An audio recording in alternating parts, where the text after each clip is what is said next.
Box question பார்க்கலாம். தமிழகத்திலிருந்து நாடாளுமன்றத்திற்கு தேர்ந்தெடுக்கப்படும் உறுப்பினர்கள் வந்து மாநிலங்களவையிலிருந்து 18 உறுப்பினர்களும், மக்களவையில் வந்து 39 உறுப்பினர் தேர்ந்தெடுக்கப்படுகின்றன நாடாளுமன்றத்திற்கு. அடுத்து வந்து நிதி மசோதாவின் திருத்தம் செய்யவோ அல்லது நிராகரிக்கவோ மாநிலங்களவைக்கு அதிகாரம் வந்து இல்லை. மக்களவை மட்டுமே நிதி மசோதாவினை அறிமுகப்படுத்த முடியும். இந்த மசோதா வந்து மாநிலங்களவையின் ஒப்புதலுடன் சட்டமாக மாறும். மாநிலங்களவை 14 நாட்கள் ஒப்புதல் அளிக்கவில்லை என்றால் ஒப்புதல் பெறாமலே சட்டமாகிவிடும். மாநிலங்களவையின் சட்ட திருத்தத்திற்கான முன்மொழிவை மக்களவை கருத்தில் கொள்ள வேண்டியதில்லை. எந்த முன்மொழிவையும் மக்களவை கருத்தில் கொள்ள வேண்டியதில்லை. எந்த முன்மொழிவையும் மக்களவை நிராகரிக்கலாம்.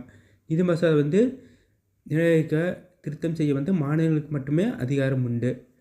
அடுத்தது முடிவு வாக்கு. மாநிலங்களவையின் சட்ட மசோதா, அதாவது கேஸ்டிங் ஓட்டுன்னு சொல்கிறோம். மாநிலங்களவையின் சட்ட மசோதாவின் மீது பெற்ற வாக்கெடுப்பு சமநிலையில் இருந்ததுன்னா இருக்கும் பட்சத்தில், அதாவது வந்து அரசியலமைப்பு சட்டப்பிரிவு 100 படி துணை குடியரசுகள் வந்து வாக்களிக்கலாம். 2 பக்கம் சமமாக இருந்ததுன்னா வாக்கு எண்ணிக்கை குடியரசுத் தலைவர் வாக்கு வந்து அளிக்கலாம். அடுத்தது குடியரசுத் தலைவர் மற்றும் துணை குடியரசுத் தலைவர் பதவிகள் ஒரே சமயத்தில் காலியாக இருக்கும் பட்சத்தில் உச்சநீதிமன்ற தலைமை நீதிபதி குடியரசுத் தலைவரின் பணியை செயலாற்றுவார். 1969ஆம் ஆண்டு வந்து ஒரு நிகழ்வின் போது உச்சநீதிமன்ற தலைமை நீதிபதி எம்.